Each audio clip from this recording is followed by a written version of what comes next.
रान्तस्य ज्ञानाञ्जनशलाकया चक्षुरुन्मीलितं येन तस्मै श्रीगुरवे नमः। श्रीचैतन्यमनोभीष्टं स्थापितं येन भूतले स्वयं रूप कदा मह्यं ददाति स्वपदान्तिकं।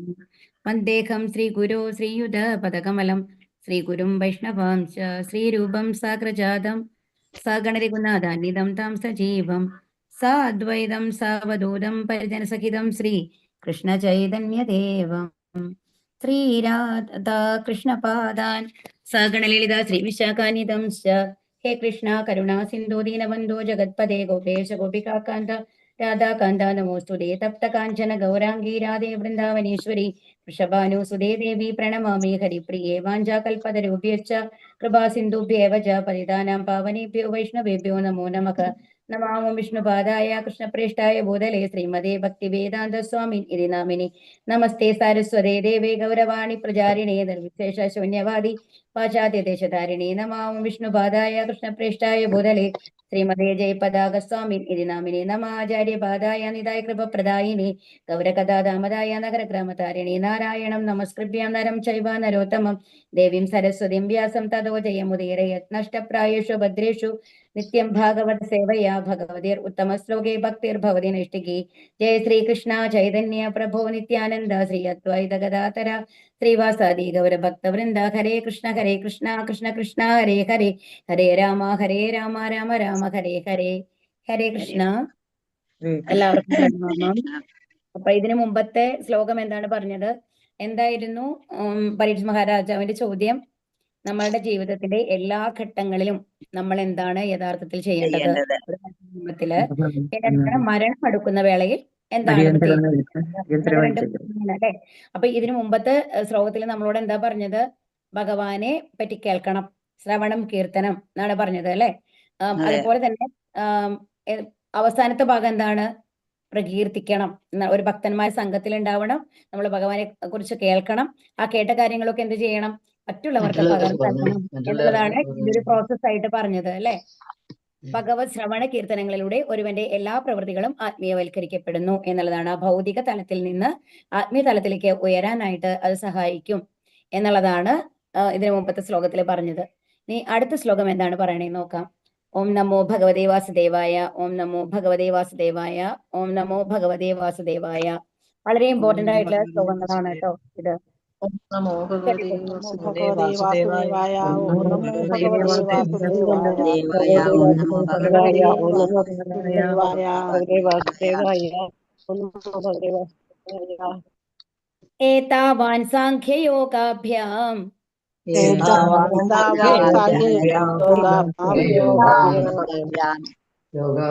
ധർമ്മ പരിനിഷ്ഠയാ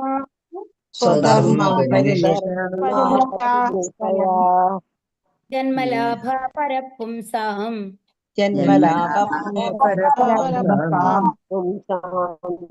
നാരായണ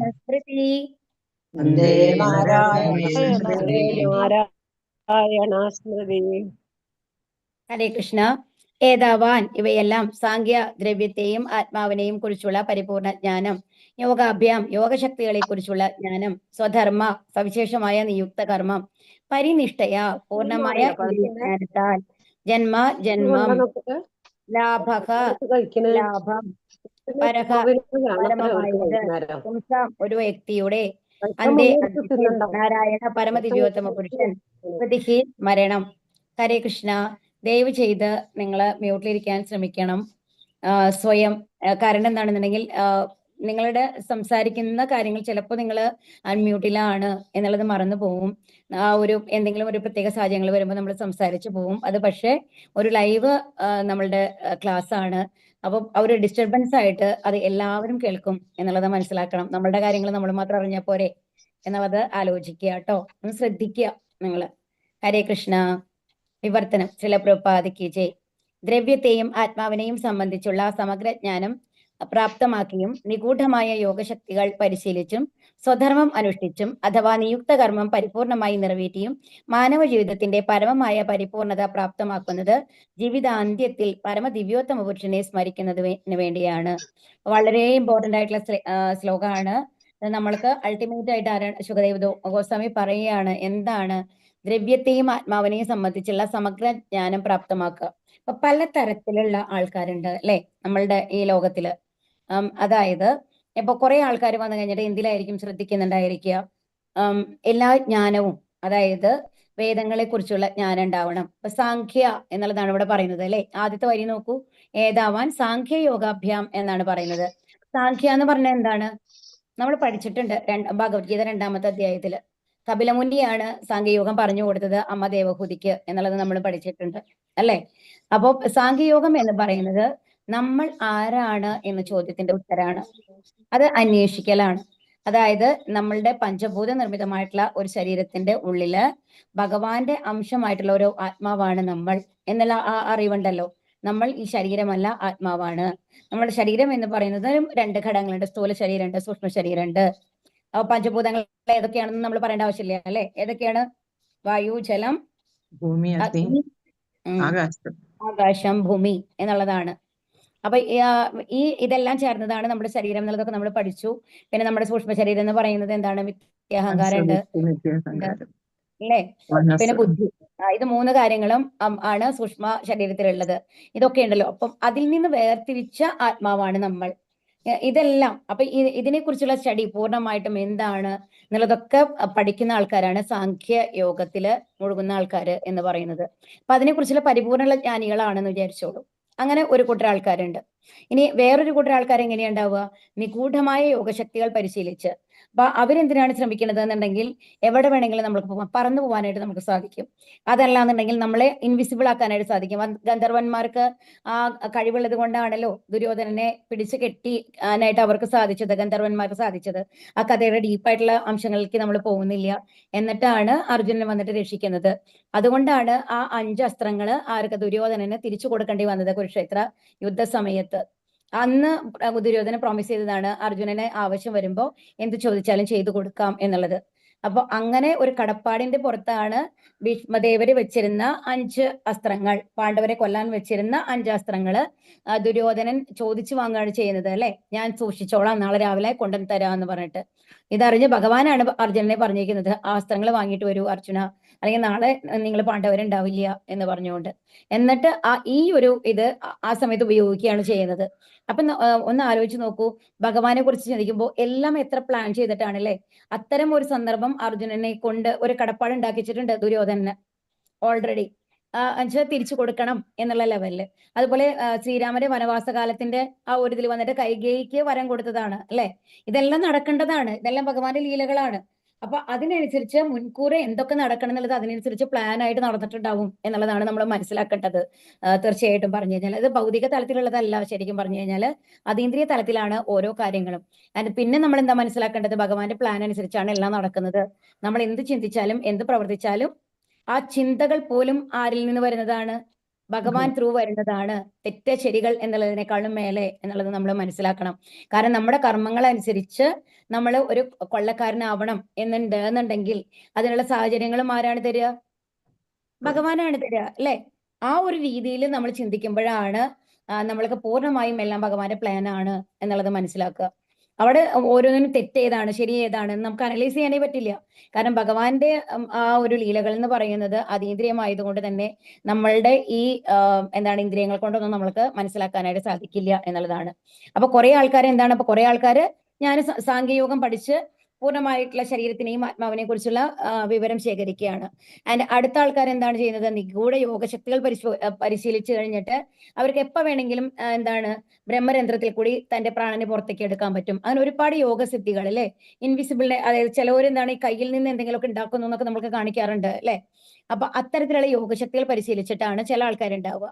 ഇനി അടുത്ത ആൾക്കാർ എങ്ങനെയാണ്? സ്വധർമ്മമാണ്. സ്വധർമ്മ പരിനിഷ്ഠയ എന്നുള്ളതാണ്. അപ്പൊ സ്വധർമ്മ പരിനിഷ്ഠ എന്ന് പറഞ്ഞു കഴിഞ്ഞാല് നമ്മൾക്ക് വർണ്ണാശ്രമ ധർമ്മങ്ങളുണ്ട് അല്ലെ. നമ്മൾ വന്നു കഴിഞ്ഞിട്ട് ക്ഷത്രിയന്മാരാവാം, ശൂദ്രന്മാരാവാം, വൈശ്യന്മാരാവാം, ബ്രാഹ്മണരാവാം. അതിനനുസരിച്ചുള്ള കർമ്മങ്ങളുണ്ട് ഓരോരുത്തർക്കും. അപ്പം ആ ഒരു കർമ്മങ്ങളൊക്കെ അനുഷ്ഠിച്ച് ജീവിക്കുന്ന ആൾക്കാർ, അത് സാധാരണ ആൾക്കാര്.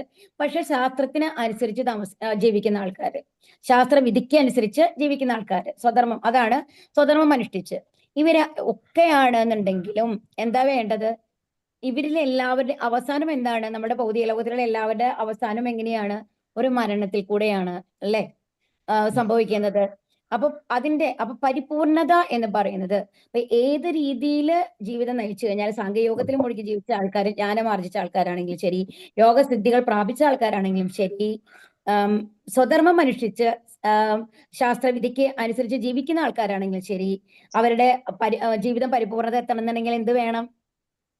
ജീവിതാന്ത്യത്തിൽ പരമദിവ്യോത്തമ പുരുഷനെ സ്മരിക്കണം. അന്ധകാലേ അന്തേ നാരായണ സ്മൃതി. ഭജഗോവിന്ദത്തിനും അത് തന്നെയാണ് പറയുന്നത് അല്ലെ. ഭജഗോവിന്ദം ഭജഗോവിന്ദം ഗോവിന്ദം ഭജ മൂഢമതേ. അലയോ വിഡ്ഢികളെ, ഗോവിന്ദനെ ഭജിക്കൂ, ഗോവിന്ദനെ ഭജിക്കൂ. ആ അന്തിമ നിമിഷത്തിൽ നിങ്ങൾ ഭഗവാനെ ഓർക്കണം എന്നുണ്ടെങ്കിൽ ആ നിമിഷത്തിൽ 70 വയസ്സ് കഴിയുമ്പോൾ 80 വയസ്സ് വാർദ്ധക്യത്തിലേക്ക് എത്തുമ്പോഴല്ല ഭഗവാനെ കുറിച്ച് ചിന്തിക്കേണ്ടത്. എപ്പോഴാണ്? ജീവിച്ചു തുടങ്ങുമ്പോൾ തൊട്ട്. അതായത് നമ്മൾ എന്നുള്ള ആ ഒരു അവസ്ഥയിൽ എത്തുമ്പോൾ, നമ്മൾക്ക് നമ്മളെ അറിയാൻ തുടങ്ങുമ്പോൾ തൊട്ട് നമ്മളുടെ ശ്രമം എന്തിനായിരിക്കണം? കാരണം അതാണ് നമ്മളുടെ പരീക്ഷ എന്ന് പറയുന്നത്. നമ്മൾ 10ാം ക്ലാസ് പരീക്ഷ പാസ്സാവുന്നതോ 12ാം ക്ലാസ് പരീക്ഷ പാസ്സാവുന്നതോ അല്ല. ഈ ഏത് പരീക്ഷ പാസ്സായ ആൾക്കാർക്കും അവിടെ ഒരു മുൻഗണനയും ഇല്ല. IAS പാസ്സായ ആൾക്കാർക്ക് ആദ്യത്തെ ലോട്ടിൽ ഭഗവാന്റെ അടുത്തേക്ക് പോവാം. അങ്ങനത്തെ ഒരു ഇതും ഭഗവാൻ പറയുന്നില്ല. എന്താണ് ആ കുട്ടികളുടെ കണ്ടീഷൻ? അന്തേ നാരായണ സ്മൃതി അന്ധകാലേച്ച മാമേവ യാതി നാസ്ത്യത്ര സംശയഃ എന്നാണ് പറയുന്നത് അല്ലെ. യാതി നാസ്ത്യത്ര സംശയം, ഒരു സംശയവും വേണ്ട, ഭഗവാൻ ഉറപ്പിച്ച് പറഞ്ഞിട്ടുണ്ട്.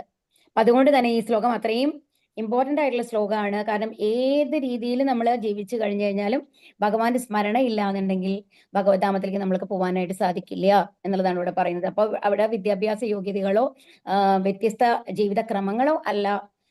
എന്താണ് ആ കുട്ടികളുടെ കണ്ടീഷൻ? എന്താണ്? ഭഗവാനെ സ്മരിക്കുക എന്നുള്ളതാണ്. ഭാവാർത്ഥം ശ്രീല പ്രഭുപാദയ്ക്ക് ജയ്. നാരായണൻ ഭൗതിക സൃഷ്ടിക്കും അതീതനായ ദിവ്യപുരുഷനാണ്. സർവ്വസൃഷ്ടിയും സ്ഥിതിയും ആത്യന്തികമായ സംഹാരവും എല്ലാം ഭൗതിക ലോകം എന്ന് വിശേഷിപ്പിക്കുന്ന മഹത്തത്വത്തിന്റെ ഭൗതിക തത്വം പരിധിക്കുള്ളിലാണ്. മഹത്തത്വം എന്ന് പറഞ്ഞാൽ എന്താണ്? 24 മൂലകങ്ങളാണ് നമ്മളുടെ. ഏതൊക്കെയാണ്? കർമ്മേന്ദ്രിയങ്ങള്, ജ്ഞാനേന്ദ്രിയങ്ങള്, ഞാൻ വിഷയീഭവിച്ചത് അല്ലെ, ആ ഇന്ദ്രിയ വിഷയങ്ങള്. അതിലേതൊക്കെയാണ്? പിന്നെ പഞ്ചഭൂതം. പിന്നെന്തൊക്കെയാണ്? പഞ്ചഭൂതങ്ങള്. അതോടൊപ്പം പിന്നെന്താ വരുന്നത്? 3 ഗുണങ്ങള്. ത്രിഗുണങ്ങള് മനസ്സ്, ബുദ്ധി, അഹങ്കാരം.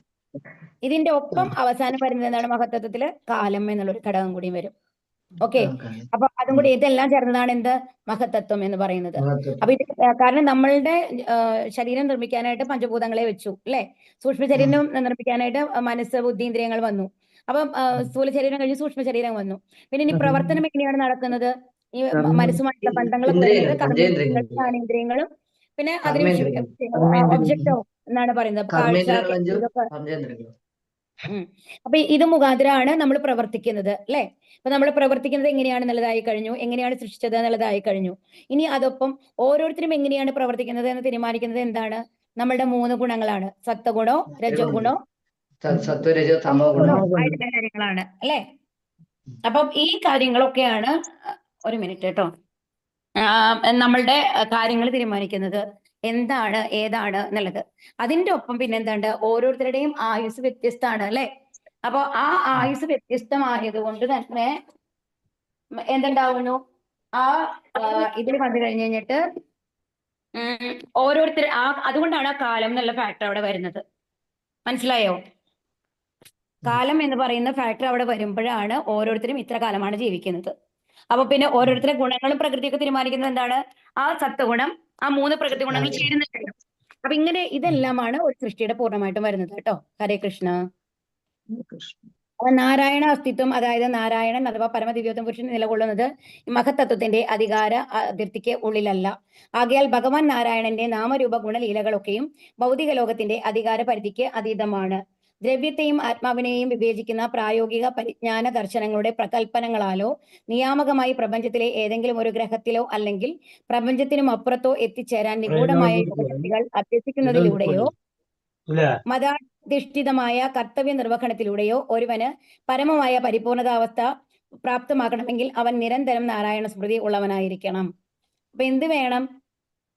ഇതിൽ നിന്നൊക്കെ നമ്മൾ മുഴുകാതെ, അതായത് ദ്രവ്യത്തെയും ആത്മാവിനെയും വിവേചിക്കുന്ന പ്രായോഗിക പരിജ്ഞാന ദർശനം എന്ന് പറഞ്ഞതാണ് നമ്മൾ ആദ്യം പറഞ്ഞത്. എന്താണ്? സാങ്കേയോഗം അഭ്യസിക്കുന്നത് നമ്മൾ ആത്മാവാണ്, ശരീരമല്ല. ശരീരം എന്തുകൊണ്ട് നിർബന്ധിച്ചിരിക്കുന്നു? ആ പൂർണ്ണമായിട്ടുള്ള ഞാനാണ് ഇവിടെ ഉദ്ദേശിക്കുന്നത്. ഇനി അടുത്തത് എന്താണ്? നമ്മൾക്ക് വേറെ ഏതെങ്കിലും ഗ്രഹങ്ങളിലേക്കൊക്കെ നമ്മൾ വിചാരിക്കുമ്പോൾ പോകാൻ പറ്റും എന്നല്ല. അതൊക്കെ നമ്മൾക്ക് ലഭിക്കുന്നത് യോഗസിദ്ധിയിൽ കൂടെയാണ് ലഭിക്കുന്നത്, അല്ലെ? അപ്പൊ ആ യോഗശക്തികൾ അഭ്യസിക്കുന്നതിലൂടെയാണ്. ഇനി മതാധിഷ്ഠിതമായ കർത്തവ്യ നിർവഹണത്തിലൂടെ, മതാധിഷ്ഠിതമായ കർത്തവ്യ നിർവഹണം എന്നാണ് പറയുന്നതാണ് നമ്മൾ വർണ്ണാശ്രമധർമ്മം അനുസരിച്ച് നമ്മൾ സ്വധർമ്മം അനുഷ്ഠിക്കുക എന്ന് പറയുന്നത്. അപ്പൊ അങ്ങനെ ഏത് രീതിയിൽ പോവുകയാണെന്നുണ്ടെങ്കിൽ നമ്മൾക്ക് എന്ത് വേണം? അവസാനം മാത്രമാണ് ഭഗവാന്റെ അടുത്ത് എത്താനായിട്ട് സാധിക്കും. അവസാനം എന്ന് പറയുന്നത് എന്താണ്? നാരായണ സ്മൃതിയാണ്. ഏത് വഴി കൂടെ പോയി കഴിഞ്ഞാലും നിങ്ങൾ ലിഫ്റ്റിൽ കൂടെ പോവാം, സ്റ്റെപ്പ് കയറിയിട്ട് പോവാം, അല്ലാന്നെങ്കിൽ കയറുമ്പോ തൂങ്ങി മേലെ പോവാം, എങ്ങനെ വേണമെങ്കിലും പോവാം. എവിടെ എത്തേണ്ടത് എവിടേക്കാണ്? ഫസ്റ്റ് ഫ്ലോറിലേക്കാണ്. അത് ഏത് രീതിയിൽ കൂടെ എത്തുന്നു എന്നുള്ളതല്ല, എത്തേണ്ടത് എവിടെയാണ് എന്നുള്ളതാണ് നമ്മുടെ മുഖ്യമായിട്ടുള്ളത്, അല്ലെ? അപ്പൊ അവിടേക്ക് എത്തണമെന്നുണ്ടെങ്കിൽ എന്താ വേണ്ടത്? അവിടുത്തെ ഡോറ് തുറക്കണം എന്നുണ്ടെങ്കിൽ നമുക്ക് എന്താണ്? അതാണ് നാരായണ സ്മൃതി എന്ന് പറയുന്നത്. ആത്മീയ ലോകത്തിന്റെ ആ ഒരു വാതിൽ എന്ന് പറയുന്നത് എന്താണ്? നാരായണ സ്മൃതിയാണ്. അപ്പൊ ഏത് രീതിയിൽ എത്തിക്കഴിഞ്ഞാലും നാരായണ സ്മൃതി ചെയ്യുന്ന ആൾക്ക് മാത്രമാണ് ആ വാതിൽ തുറന്നു കിട്ടുന്നത്. അതിന്റെ താക്കോൽ എന്ന് പറയുന്നത് നാരായണ സ്മൃതിയാണ്. ധർമ്മശാസ്ത്രങ്ങളിൽ അനുശാസിച്ചിട്ടുള്ള നിർദ്ദിഷ്ട കർമ്മങ്ങൾ അനുസരിച്ച് എല്ലാ ജ്ഞാനികളുടെയും യോഗികളുടെയും കർമ്മികളുടെയും അതീന്ദ്രിയ കർമ്മങ്ങൾക്ക് പൂർത്തീകരണം നൽകാൻ കഴിവുള്ള ശുദ്ധഭക്തന്മാരുടെ സംസർഗത്താൽ മാത്രമേ ഇത് സാധ്യമാകുള്ളൂ. അപ്പൊ ഇത് നമ്മൾക്ക് സാധിക്കണമെങ്കിൽ എന്ത് വേണം? ആ ലാസ്റ്റ് മിനിറ്റിൽ വന്ന് ആരെങ്കിലും വന്നിട്ട് നമ്മൾ ചെവിയിൽ പറയോ നാരായണ എന്ന്? നമ്മൾ പറയില്ല. അപ്പൊ അതിനെന്ത് വേണം? നിരന്തരമായ സവൈ പുംസാം പരമധർമ്മോ യഥോ ഭക്തിർ അദോഷജേ അഹൈതുകി അപ്രതിഹത യയാത്മാ സുപ്രസീദതി എന്നാണ് പറയുന്നത്. അത് നിരന്തരമായ ഒരു ശ്രമം വേണം എന്നുള്ളതാണ്. അതും എങ്ങനെ? നിർത്താതെയുള്ള ശ്രമം. അപ്പൊ അതിന് എന്ത് വേണം? ഈ യോഗികളുടെയും കർമ്മികളുടെയും കൂടെ കൂടിയിട്ട് കാര്യമില്ല. ആരുടെ കൂടെയാണ് നമ്മൾ ഉണ്ടാവേണ്ടത്? ശുദ്ധഭക്തന്മാരുടെ സംസർഗത്തിലാണ് നമ്മൾ ഉണ്ടാവേണ്ടത്. ഭഗവാന്റെ ഭക്ത സേവനത്തിൽ നിവിഷ്ടമായതിനു ശേഷം മാത്രം ആത്മീയ പരിപൂർണത കൈവരിച്ച നിരവധി ചരിത്ര ദൃഷ്ടാന്തങ്ങളുണ്ട്. സനകാദികളും വിഖ്യാതരായ 9 യോഗീന്ദ്രന്മാരും അപ്രകാരം പരിപൂർണത പ്രാപ്തമാക്കിയവരാണ്. ഭഗവത് ഭക്തരിൽ ആരും തന്നെ ഭക്തിയുത മാർഗത്തിൽ നിന്നും ജ്ഞാനികളും യോഗികളും സ്വീകരിച്ച മറ്റു മാർഗങ്ങളിലേക്ക് ഒരിക്കലും വ്യതിചലിച്ചിട്ടില്ല.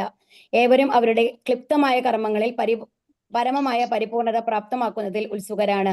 ആ പരിപൂർണത നാരായണ സ്മൃതിയാണെന്നും അതിനായി ഏവരും തങ്ങളുടെ കഴിവിന്റെ പരമാവധി യത്നിക്കണമെന്നും ഇതിൽ ചൂണ്ടിക്കാണിച്ചിരിക്കുന്നു. അന്യഥ ജീവിതത്തിന്റെ ഓരോ പടവിലും പരമദിവ്യോത്തമ പുരുഷനെ സ്മരിക്കാനുള്ള കഴിവ് ഉണ്ടാകത്തക്ക വിധം ജീവിതത്തെ വാർത്തെടുക്കണം. അപ്പൊ ഏത് രീതിയിൽ നമ്മൾ ഏത് പ്രാക്ടീസ് ചെയ്താലും കുഴപ്പമില്ല. ധ്യാനയോഗം ചെയ്യുന്ന ആൾക്കാരാണെങ്കിലും അഷ്ടാംഗയോഗം ചെയ്യുന്ന ആൾക്കാരാണെങ്കിലും ഓരോ പടിയിലും എന്തുണ്ടാവണം? ഭഗവാന്റെ സ്മരണ ഉണ്ടാവണം. ഭഗവാന്റെ സ്മരണ, അത് നിരന്തരമായ ഒരു സ്മരണ ഉണ്ടെങ്കിൽ മാത്രമാണ് ആ അവസാന നിമിഷത്തിൽ ഭഗവാനെ സ്മരിക്കാനായിട്ട് നമ്മൾക്ക് സാധിക്കുള്ളൂ. അതിനുള്ള ബുദ്ധിയും ആരാണ് തരേണ്ടത്?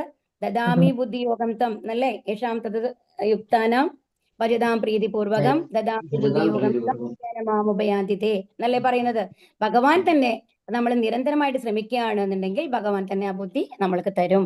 അതിന് ആ രീതിയിലാണ് നമ്മൾ ജീവിതത്തെ. അപ്പൊ അടുത്ത പരീക്ഷ എന്ത് പാസ്സാവണം? അടുത്ത പരീക്ഷ എന്ത് പാസ്സാവണം? ഏത് ലെവലാണ് എനിക്ക് ജോലി കിട്ടേണ്ടത്? എന്റെ കരിയർ ഗ്രോത്ത് എങ്ങനെ ഉണ്ടാക്കണം എന്ന് ചിന്തിക്കുന്നതിനോടൊപ്പം തന്നെ നമ്മൾ എന്താണ് വേണ്ടത്? അവസാനത്തെ ഒരു പരീക്ഷയുണ്ട് നമ്മൾക്ക്. ആ പരീക്ഷയാണ് ഏറ്റവും മുഖ്യം. ഈ പരീക്ഷകളിൽ നിന്നെല്ലാം വ്യത്യസ്തമായിട്ടുള്ള ഒരു പരീക്ഷ നമ്മൾക്കുണ്ട്. ആ പരീക്ഷയും കൂടി പാസ്സാവണം. ആ പരീക്ഷയ്ക്ക് പാസ്സാവേണ്ട കാര്യങ്ങളും കൂടി എന്ത് ചെയ്യണം? പാരലായിട്ട് ഒപ്പം നമ്മൾ ചെയ്തുകൊണ്ടിരിക്കണം എന്നാണ് പറയുന്നത്. അപ്പൊ അതുകൊണ്ട് ആരും എന്താണ് IAS വാങ്ങണ്ട, ഡോക്ടർ ആവണ്ട, അല്ലെങ്കിൽ വക്കീലാവണ്ട, അല്ലെങ്കിൽ ഒരു നല്ല ഡാൻസർ ആവണ്ട എന്നല്ല പറയുന്നത്. എന്താ പറയുന്നത്? അതോടൊപ്പം എന്ത് ചെയ്യണം? ഭഗവാനെ സ്മരിക്കുക. ഓരോ സ്റ്റെപ്പിലും ഭഗവാന്റെ സ്മരണ ഉണ്ടാവുക. കാരണം അതാണ് നമ്മളുടെ എല്ലാം അന്തിമ പരീക്ഷ എന്ന് പറയുന്നത്. ആ പരീക്ഷയിലാണ് നമ്മൾ പാസ്സാവേണ്ടത്. മറ്റേതിൽ ഏതിലും പാസ്സായിട്ടില്ലെങ്കിലും നമ്മൾക്ക് ആ പരീക്ഷ പാസ്സായി കഴിഞ്ഞു കഴിഞ്ഞാൽ എന്തുണ്ടാവാം?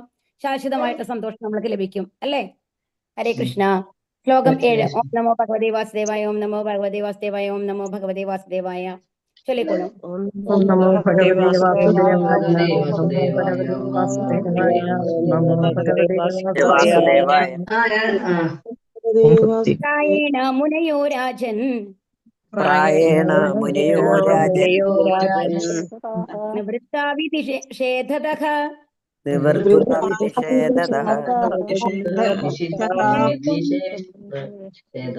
നൈഗുണ്യസാരമന്തേ സ്മ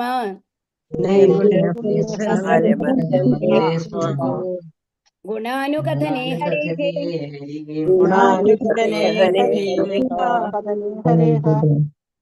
പ്രായേണ മുഖ്യമായും മുനയക എല്ലാ മുനിമാരും രാജൻ അല്ലയോ രാജാവേ നിവൃത്ത മുകളിൽ വിധി യമനിയമങ്ങൾ സ്വതതഃ നിയന്ത്രണങ്ങളിൽ നിന്നും നൈർഗുണ്യസ്ഥാക അതീന്ദ്രിയമായി സ്ഥിതി ചെയ്തു മെന്തെ ആനന്ദിക്കുക സ്പഷ്ടമായിട്ട് ഗുണ അനുകഥനെ മഹാത്മ്യങ്ങൾ കീർത്തികൾ വിശദീകരിക്കുക ഹരേ ഭഗവാന്റെ വിവർത്തനം ശ്രീലപ്രപാദിക്ക് ജയ്.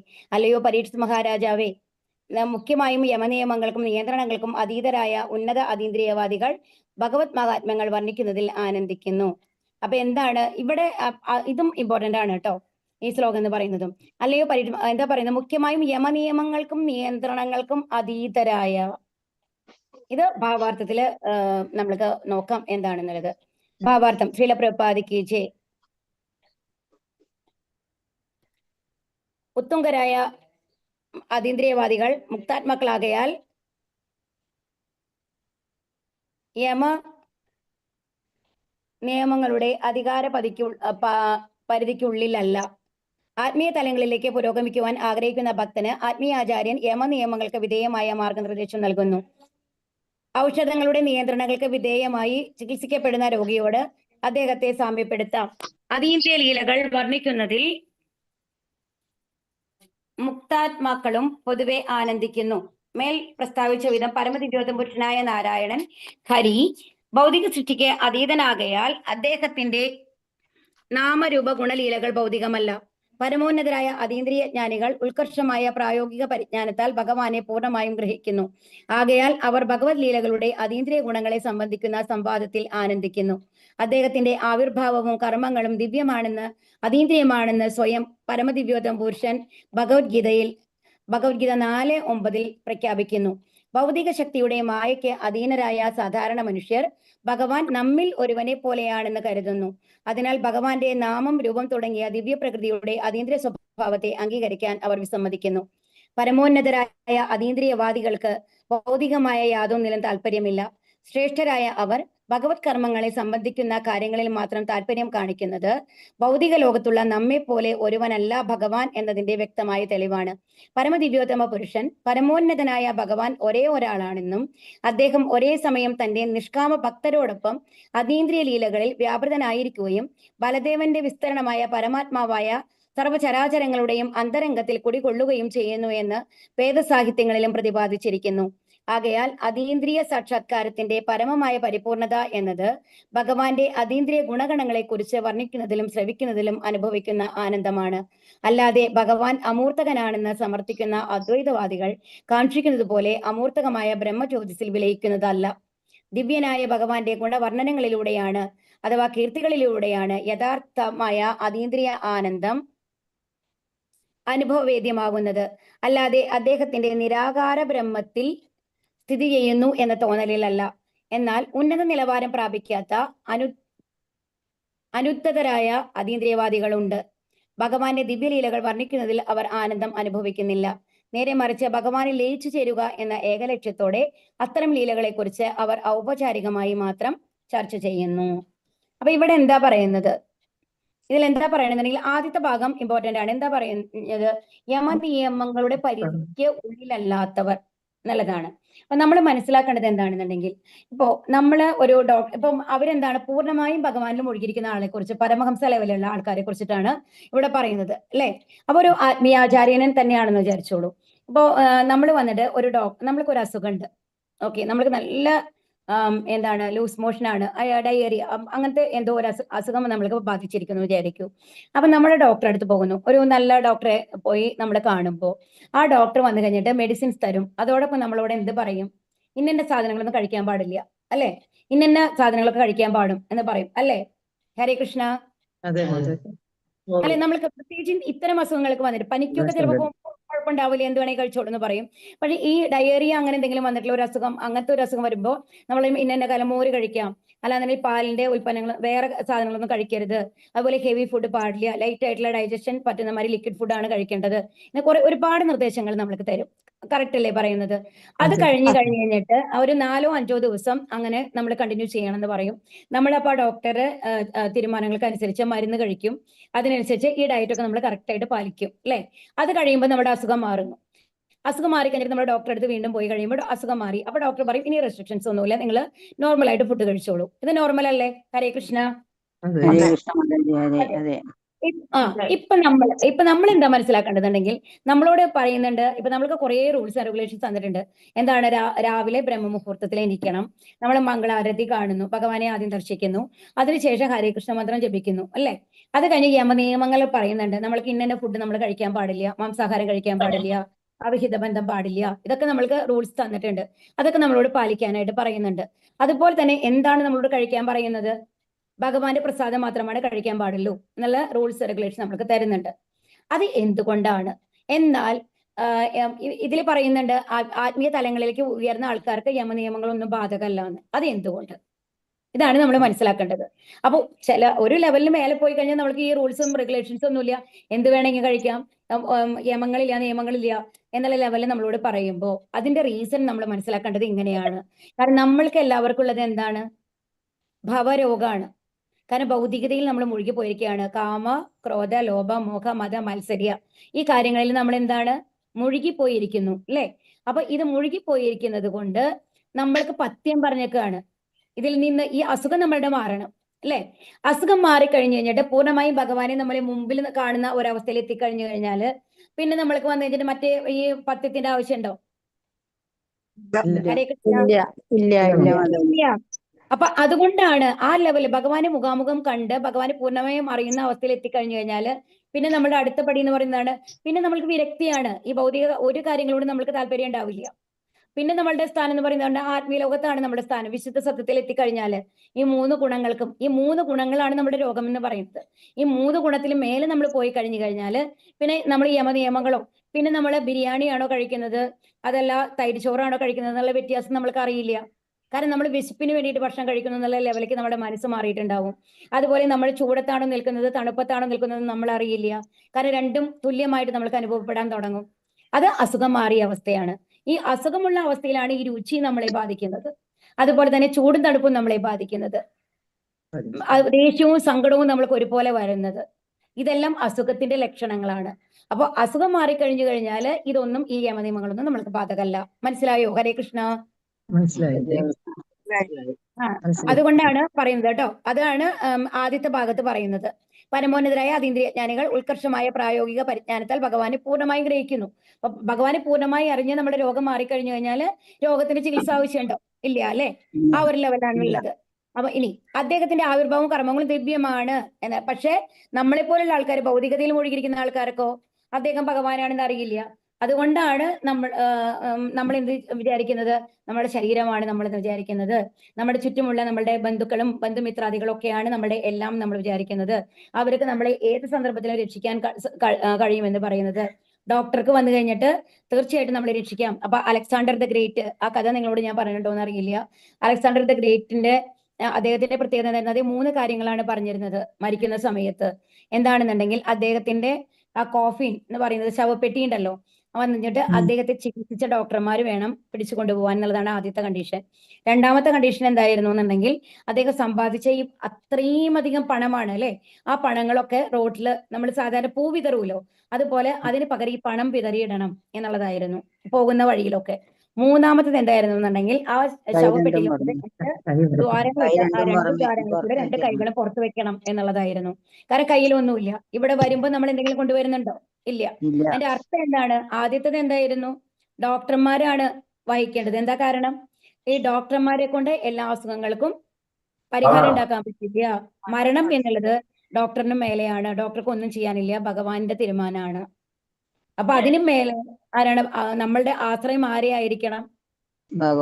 എല്ലാം നമ്മൾ ആശ്രയിക്കേണ്ടത് ഭഗവാനെയാണ് നമ്മൾ ആശ്രയിക്കേണ്ടത്. അദ്ദേഹത്തിനാണ് തീരുമാനം മാറ്റാൻ പറ്റുന്നത്, ഡോക്ടർമാർക്ക് സാധിക്കില്ല എന്നുള്ളതാണ് ആദ്യത്തെ. രണ്ടാമത്തത് എന്താണ്? നമ്മൾ എത്ര സമ്പാദിച്ചു കഴിഞ്ഞാലും അതൊന്നും നജനം ന സുന്ദരിയും എന്നല്ലേ കവിത പറയുന്നുണ്ട് അല്ലെ ശിക്ഷാഷ്ടകത്തില്. നമ്മൾക്ക് ഒരു ഉപകാരവും ഉണ്ടാവില്ല. ഇപ്പോ മരിക്കുന്ന സമയത്ത് ഇതൊന്നും നമ്മൾക്ക് സഹായകമാകുന്നില്ല. അതുകൊണ്ട് നമ്മൾ എങ്ങനെ വരുന്നുവോ അങ്ങനെ തിരിച്ചു പോകുന്നു. ഇത് എല്ലാവരും മനസ്സിലാക്കണം. അതാണ് ജീവിതത്തിന്റെ തത്വം എന്ന് കാണിക്കാൻ വേണ്ടിയിട്ടാണ് അലക്സാണ്ടർ അങ്ങനെ ചെയ്തത് എന്നാണ് പറയുന്നത്. അതാണ് നമ്മൾ മനസ്സിലാക്കേണ്ടത്. ഹരേ കൃഷ്ണ. അപ്പൊ എന്താണ് പരമദിവ്യത്വം പുരുഷൻ ഭഗവാൻ ഒരേ ഒരാളാണ്. അപ്പം നിഷ്കാമ ഭക്തന്മാരോടൊപ്പം അതീന്ദ്രിയ ലീലകൾ വ്യാപൃതനായിരിക്കുന്നു മാത്രമേ ഉള്ളൂ. അദ്ദേഹത്തിന്റെ അതീന്ദ്രിയ ലീലകളാണ് എന്നുള്ളത് നമ്മൾ മനസ്സിലാക്കണം എന്നുള്ളതാണ്. പിന്നെ ഇവിടെ എന്താ പറയുന്നത്, അതുകൊണ്ട് ബ്രഹ്മജ്യോതിസിൽ അപ്പൊ ഈ എത്ര ജ്ഞാനം സമ്പാദിച്ച ആൾക്കാരാണെന്നുണ്ടെങ്കിലും ബ്രഹ്മജ്യോതിസിൽ ലയിക്കുന്നതല്ല അൾട്ടിമേറ്റ് ആയിട്ടുള്ളത്. എന്താണ് വേണ്ടത്? നമ്മൾ ഭഗവാന്റെ ധാമത്തിൽ പോയിട്ട് ഭക്തി സേവനങ്ങൾ ചെയ്ത് ഭഗവാനോടൊപ്പം നിൽക്കുന്നതാണ്, പരമമായ ആ ധാമത്തിൽ എത്തുന്നതാണ് യഥാർത്ഥത്തിലുള്ള മുക്തി അല്ലെങ്കിൽ മോക്ഷം എന്ന് പറയുന്നത്. അതിനുവേണ്ടിയുള്ള ഒരു ശ്രമമാണ് വേണ്ടത് എന്നുള്ളതാണ് ഇവിടെ പറയുന്നത് കേട്ടോ. യഥാർത്ഥമായ അതീന്ദ്രിയ ആനന്ദം അനുഭവേദ്യമാണെന്നുണ്ടെങ്കിൽ എന്ത് വേണം? ആ പരിപൂർണത ലഭിക്കണം എന്നുണ്ടെങ്കിൽ എന്ത് വേണം? ബലദേവന്റെ വിസ്തരണമായ പരമാത്മാവായി സർവചരാചരങ്ങളുടെയും അന്തരംഗത്തിൽ കുടികൊള്ളുന്ന ആ ഭഗവാൻ ഉണ്ടല്ലോ, ആ ഭഗവാന്റെ ധാമത്തിലേക്ക് പോകാനാണ്. പരമാത്മാ ലെവലിലുള്ള ഒരു റിയലൈസേഷൻ അല്ല. അവിടെ നമ്മൾ എത്തുന്നത് എവിടേക്കാണ്? ആ ഭഗവാനെ അറിയുമ്പോ മാക്സിമം നമ്മൾ ലോകത്തെ എത്തിക്കാലും കഴിഞ്ഞാലും നമ്മൾ തിരിച്ചു വരേണ്ട ആവശ്യമില്ല. പക്ഷെ ആ രസം പൂർണ്ണമായിട്ടും കിട്ടണമെങ്കിൽ എവിടേക്ക് പോകണം? ഭഗവാന്റെ ആ ധാമത്തിലേക്കാണ് നമ്മൾ പോകേണ്ടത് എന്നുള്ളതാണ്. ഇവിടെ ബലദേവന്റെ വിസ്തരണമാണ് എന്ന് പറയുന്നുണ്ട് അല്ലെ. ആ ബലദേവന്റെ വിസ്തരണം എന്നുള്ളത് അറിയാമല്ലോ അല്ലെ. എന്തുകൊണ്ടാണ് ബലദേവന്റെ വിസ്തരണമാണ് പരമാത്മാവ് എന്ന് പറയുന്നത്? ഹരേ കൃഷ്ണ. അതില് ആദ്യം നമ്മൾ മനസ്സിലാക്കേണ്ടത് എന്താണെന്നുണ്ടെങ്കിൽ, ആദ്യത്തെ ചതുർവ്യൂഹം എന്ന് പറയുന്നത് ഭഗവാൻ വിസ്തരിക്കുന്നതാണ്. ഭഗവാന്റെ വിസ്തരണങ്ങൾ എന്ന് പറയുന്നത് ഗോലോക വൃന്ദാവനത്തിൽ നിന്നാണ്, കൃഷ്ണൻ ഭഗവാനിൽ നിന്നാണ്. ഭഗവാന്റെ ആദ്യത്തെ വിസ്തരണമാണ് ആര്? ബലരാമൻ എന്ന് പറയുന്നത്. ആ ബലരാമനിൽ നിന്നാണ് എന്ന് വരുന്നത് ആര് വരുന്നത്? വസുദേവൻ, സംഘർഷണൻ, അനിരുദ്ധൻ, പ്രദ്യുമ്നൻ എന്ന് വരുന്നത്. അതിലെ ആ സംഘർഷണനെ നമ്മൾ പറയാം മൂലസംഘർഷണൻ എന്നാണ് പറയുക. ആ സംഘർഷണനിൽ നിന്നാണ് നാരായണ രൂപം വരുന്നത്. ആ ബലരാമന്റെ വിസ്തരണത്തിൽ നിന്നാണ് സംഘർഷണമായിട്ട് പറയുക. ആ സംഘർഷണിൽ നിന്നാണ് ആര് വരുന്നത്? നാരായണൻ. ആ നാരായണ രൂപത്തിൽ നിന്നാണ് അടുത്ത ചതുർവ്യൂഹം വരുന്നത്. അത് വൈകുണ്ഠ ലോകത്തിൽ നിന്നുള്ളതാണ്.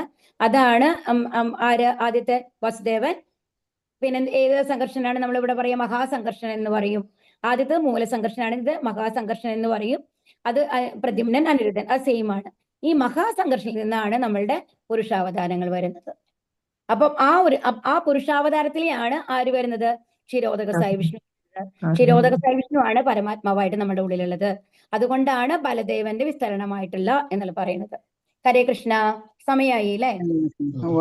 ഈ അടുത്ത ശ്ലോകം നമ്മൾക്ക് അടുത്ത ദിവസം നോക്കാം. വാഞ്ചാ കൽപതരുഭ്യശ്ച കൃപാ സിന്ധുഭ്യേവച പതിദാനം പാവനേഭ്യോ വൈഷ്ണവേഭ്യോ നമോ നമഃ. ആനന്ദ കോടി വൈഷ്ണവ കി ജയ്, പ്രഭാത കി ജയ്, ഗുരു മഹാരാജ് കി ജയ്, ഗൗരി പ്രേമാനന്ദേ ഹരി ഹരി ബോൾ. ഹരേ കൃഷ്ണ. പ്രണാമം മാതാജി. പ്രണാമം മാതാജി.